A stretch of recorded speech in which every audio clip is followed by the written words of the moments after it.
Muy buenas tardes. Mi nombre es Fausto Díaz Granados. Soy médico ortopedista de la Universidad del Valle y soy especialista en alargamientos y reconstrucción óseas en la Fundación Valle Lilí en Santiago de Cali. En esta tarde de hoy vamos a hablar acerca de pseudoartrosis subtrocantérica de fémur. Los objetivos de este módulo son básicamente conocer las características sociodemográficas de esta lesión, conocer los factores causales, revisar las diferentes tácticas de tratamiento, revisar la evidencia existente y revisar algunos casos clínicos. Es cada vez más importante comprender mejor las pseudoartrosis de las fracturas subtrocantéricas, dado el aumento de la incidencia de estas fracturas. Los cirujanos deben conocer los factores de riesgo de pseudoartrosis y las técnicas de prevención, así como el tratamiento quirúrgico y las complicaciones asociadas con los dispositivos que se implantan a nivel quirúrgico. Los cirujanos también deben considerar el uso de complementos, incluidos agentes biológicos e injertos óseos. En comparación con otras fracturas a nivel del fémur proximal, las fracturas subtrocantéricas tienen un mayor riesgo de pseudoartrosis debido a las altas fuerzas de deformación en esta región, el mayor riesgo asociado a mala reducción y el riesgo de mala cicatrización ósea secundario al uso de bifosfonatos frecuentemente asociado a estas fracturas. Las fracturas subtrocantéricas de cadera representan entre el 5 al 34% de las fracturas del fémur proximal y ocurren en una distribución bimodal. Mayores, los pacientes con mala calidad ósea que han sufrido una caída de baja energía representan 2/3 de las fracturas subtrocantéricas y el tercio restante de estas lesiones ocurren en adultos jóvenes involucrados en traumatismos de alta energía como los de vehículos de motor. Los pacientes que toman bifosfonatos con fracturas subtrocantéricas atípicas, caracterizadas específicamente por un patrón transversal, con o sin una espiga oblicua medial, engrosamiento de las corticales laterales o fracturas incompletas con un traumatismo previo mínimo o nulo, aunque se les ha denominado atípicas, este patrón de fracturas se está volviendo más común dada su creciente incidencia debido a la prevalencia del uso de bifosfonatos. Y cualquier grado de mal reducción y curación ósea reducida son particularmente mal tolerados en esta región, dado que esta zona está expuesta a un alto estrés con las actividades de la vida diaria a través de cargas axiales, a través de la cadera y tensiones de tracción lateral y de carga de compresión medial.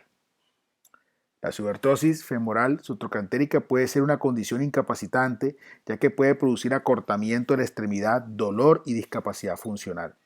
Falta evidencia a nivel 1 sobre el tratamiento quirúrgico más apropiado para la pseudoartrosis subtrocantérica, ya que prácticamente todos los estudios sobre este tema han sido una revisión retrospectiva de nivel 4 o una serie de casos.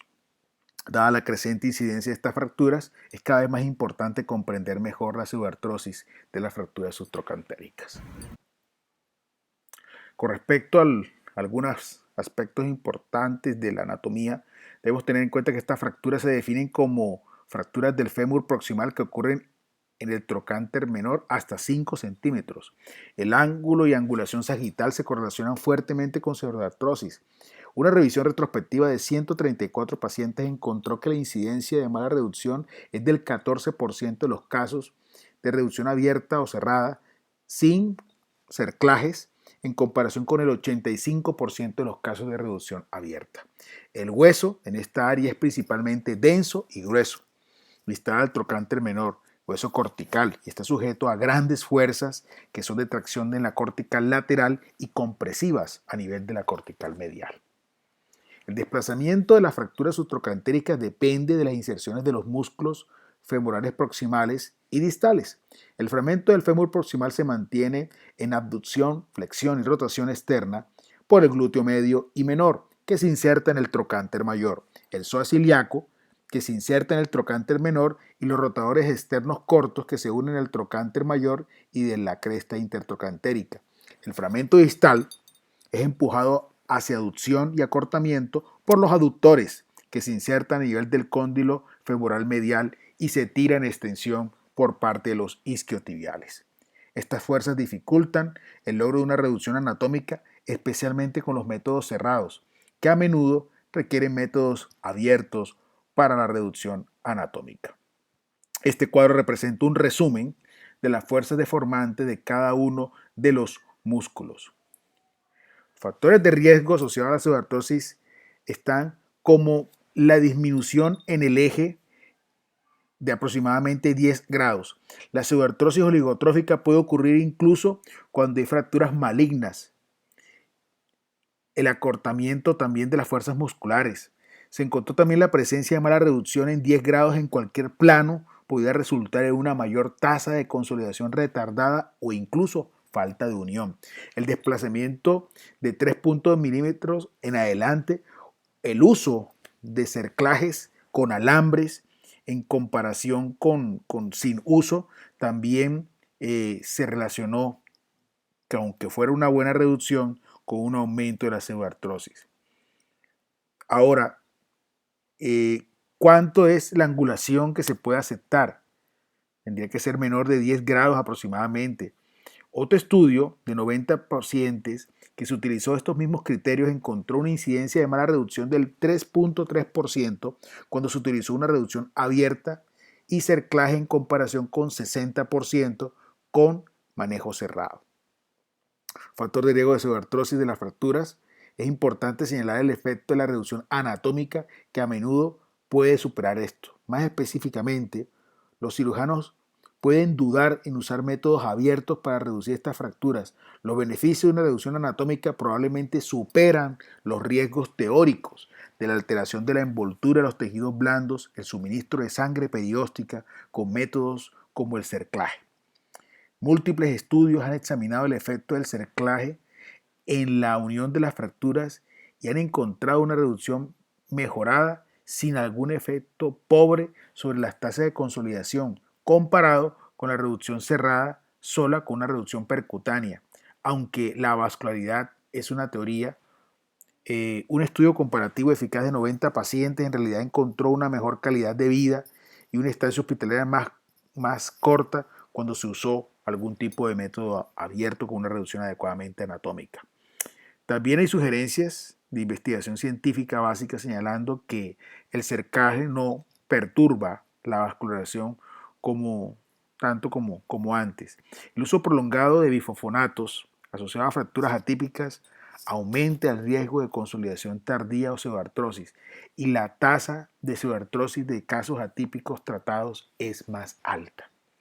Con respecto al manejo no quirúrgico, debo tocarlo porque existirán pacientes que por cualquier comorbilidad médica que impida su procedimiento quirúrgico y estado no ambulatorio no puedan ser operados. La recuperación quirúrgica, aunque es compleja y un tratamiento pues altamente invasivo, permite una movilización temprana, una disminución del dolor y mejora la función. Por esto, los riesgos y beneficios deben discutirse a fondo antes de continuar un tratamiento no quirúrgico. Ahora, con respecto al manejo quirúrgico, existe escasez de evidencia de alto nivel con respecto al tratamiento quirúrgico óptimo de la pseudoartrosis de las fracturas subtrocantéricas. Todos los estudios identificados en la revisión que hicimos fueron revisiones retrospectivas de nivel 4 o serie de casos. Las principales opciones para el manejo quirúrgico son la fijación intramedular con clavo cefalomodular en comparación con la fijación extramedular con reducción abierta de revisión y fijación interna. La artroplastia se reserva típicamente es para un procedimiento de rescate en los pacientes ancianos debido al deseo de preservar el stock óseo y la cadera nativa cuando sea posible y la complejidad involucrada en cualquier procedimiento reconstructivo como pérdida ósea. Entonces, en este punto del tratamiento hay que hablar de básicamente tres tipos de tratamiento: fijación intramedular, fijación con placa y la artroplastia. Con respecto a la fijación intramedular, tenemos aproximadamente 4 estudios que valen la pena. Estos estudios, si ustedes se dan cuenta, son estudios de un seguimiento que no están todos por encima de 2 años. El nivel de evidencia es nivel 4 y muestran en general una consolidación después de la revisión con un resultado que supera el 95 al 98%, es decir, habla de que este tratamiento o revisión para pseudoartrosis es una excelente opción para los pacientes. Con respecto a la fijación extramedular, es decir, utilizando placas, el número de estudios es mayor, tienen un seguimiento a largo plazo mayor que los anteriores, son también de nivel de evidencia 4 y muestran una consolidación de aproximadamente el 93%. Es decir, que si comparamos los unos con los otros, realmente en el caso de los clavos, los supera discretamente mayor. Con respecto a la artroplastia y reemplazo articular, aquí las cosas se ponen un poco más difíciles porque esto se asocia con un porcentaje de revisiones del 16%. Es decir, hay bastantes complicaciones, aflojamiento, luxación y por supuesto la inevitable infección. El número de estudios que realmente valen la pena para revisar en esta parte son 2, con un nivel de evidencia también 4, y ahí ustedes pueden observar el porcentaje de complicaciones que está aproximadamente entre el 16 y el 17%. Vamos a revisar algunos casos clínicos de ejemplo de la experiencia que he tenido. Este primer caso es un paciente masculino de 54 años con una fractura del fémur subtrocantérica del lado izquierdo. Es un accidente laboral. El paciente proviene de la ciudad de Buenaventura, es un puerto marítimo importante del Pacífico, acá en el occidente del país. Y este paciente sufre esta fractura el 23 de enero del 2013. Este paciente yo lo atendí en el 2015. Tiene una obesidad, pesa 112 kilos, mide 1,85 y tiene un índice de masa corporal que supera el 30%. Este paciente no tiene otros antecedentes, no es hipertenso, no es diabético, refiere alergia a la dipirona y al tramadol y básicamente en la revisión por sistema refiere dolor a la incorporación y debilidad en la extremidad inferior del lado izquierdo. Encontramos que este paciente tiene un acortamiento aparente de 4 centímetros con una actitud en rotación externa, un muslo grueso en la parte más proximal, una movilidad de rodilla y de tobillo que es apropiada, pero la cadera sí tiene una limitación para la rotación interna y externa y tiene el signo de Pornin positivo en la columna lumbosacra. Estos son los hallazgos a nivel de la radiografía inicial que hacemos con una pseudoartrosis hipertrófica a nivel subtrocantérico del lado izquierdo con un material fatigado, fracturado, lo cual complica un poco más el asunto, sobre todo tratándose de un paciente obeso. Esta es la radiografía panorámica de la extremidad. El paciente tiene un equino compensatorio. Observen que la línea articular de las tibias no está al mismo nivel, a pesar de que se ve una compensación pélvica, el paciente en realidad sí tiene un acortamiento. Cuando se realiza el estudio con detalle, se observa una cuantificación de un acortamiento de 3,4 centímetros, una pseudoartrosis hipertrófica medial con atrofia lateral. Resultados de laboratorio, los signos clínicos no muestran infección, pero en la gammagrafía dice que se refiere a descartarse. El plan que hacemos es hacerle una osteotomía correctora, retirar el material quebrado y hacer una nueva osteosíntesis. Vamos a ver la planificación.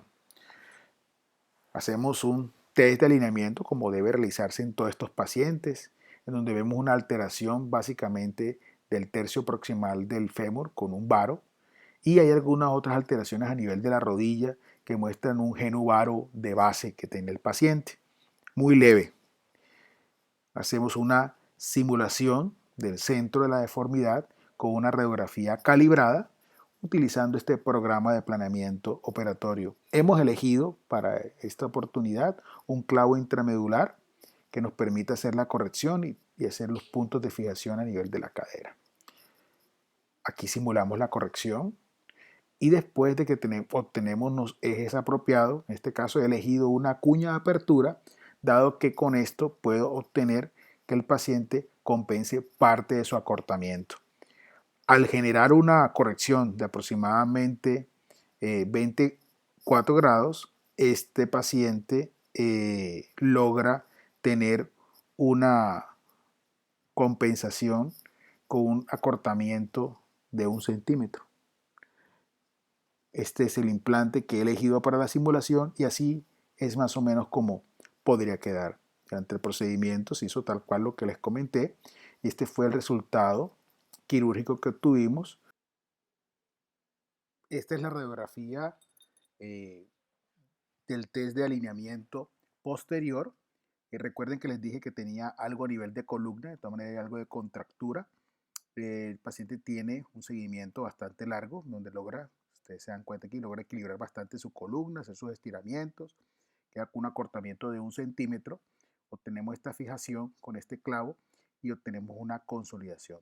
El segundo caso es un paciente de 44 años, viene por parte de su EPS por una pseudoartrosis subtrocantérica sintomática y esta es la calidad de radiografía que nos lleva del suprestador y no hubo manera de obtener una radiografía de mejor calidad. Infortunadamente no refleja todo lo que realmente el paciente tiene, en una fractura subtrocantérica y al parecer tenía algo a nivel alrededor del cuello, no estaba claro si había infección, qué problema había tenido, le dimos las órdenes, decidimos hacer una revisión profunda del caso, encontramos varias cosas, una pseudoartrosis totalmente móvil a nivel subtrocantérico, lo revisé con una placa del fémur distal volteada, el cual coloqué sustituto óseo para resolver ese problema a nivel del cuello, un defecto que había allí, y además de eso, coloqué también injerto óseo a nivel diafisario, que fue el seguimiento del paciente. El paciente ha estado en ejercicio y fisioterapia todo el tiempo, tiene una muy buena habilidad, no tuvo problemas a nivel de la herida, ni infección, nada de eso. Eh, Obtenemos una extremidad bastante funcional con un mínimo, cortamiento mínimo, y el paciente se le toma unas radiografías de control y seguimiento, pero observamos que a nivel medial todavía no hay una consolidación y ya está llegando a los 9 meses. Entonces, en ese caso, yo prefiero revisar al paciente, coloco injertos óseos autólogos y además de eso le hago una aumentación con una placa de 3.5, obteniendo la consolidación del caso con una muy buena movilidad. Hace falta la radiografía final, desafortunadamente con la pandemia el paciente no se la han podido autorizar la EPS, pero el paciente ha logrado su consolidación. Eh, en resumen, las fracturas subtrocantéricas de cadera constituyen ahora una porción mayor de fracturas, posiblemente debido al creciente uso de los bifosfonatos. Las fracturas femorales atípicas asociadas con este medicamento, las fracturas subtrocantéricas tienen una tasa de pseudoartrosis que va del 4 al 5%, probablemente debido a la alta tasa de mal reducción y separación de las fracturas secundarias, las grandes fuerzas deformantes de esta región. Existen múltiples opciones de tratamiento de la pseudoartrosis con fracturas subtrocantéricas, incluyendo los clavos, y la reducción abierta y revisión con fijación interna. Los cirujanos también pueden considerar el uso de adyuvantes como injertos óseos, agentes biológicos, aunque la heterogeneidad del estudio impidió un metaanálisis a nivel formal, ha habido altas tasas de consolidación tanto con fijación intramedular, que alcanzan el 98%, como extramedular, que es 95%. Además, la artroplastia es una opción de rescate viable, como una tasa de revisión media del 16%, dada la alta tasa de malreducción en los casos en los que la malreducción espaciada por una fractura condujeron a una pseudoartrosis. La reducción abierta y revisión y la fijación interna pueden estar indicadas en lugar del clavo intermedular con solo reducción percutánea. Además, en caso de pseudoartrosis atrófica, se debe considerar el injerto óseo autólogo para complementar el potencial osteogénico perdido en el sitio de la fractura. Aunque no está claro qué método de fijación es superior entre el uno y el otro, es evidente que la calidad de reducción es de suma importancia y será más valiosa más estudios prospectivos para dilucidar el método de tratamiento más óptimo para estos casos más complejos. Muchas gracias.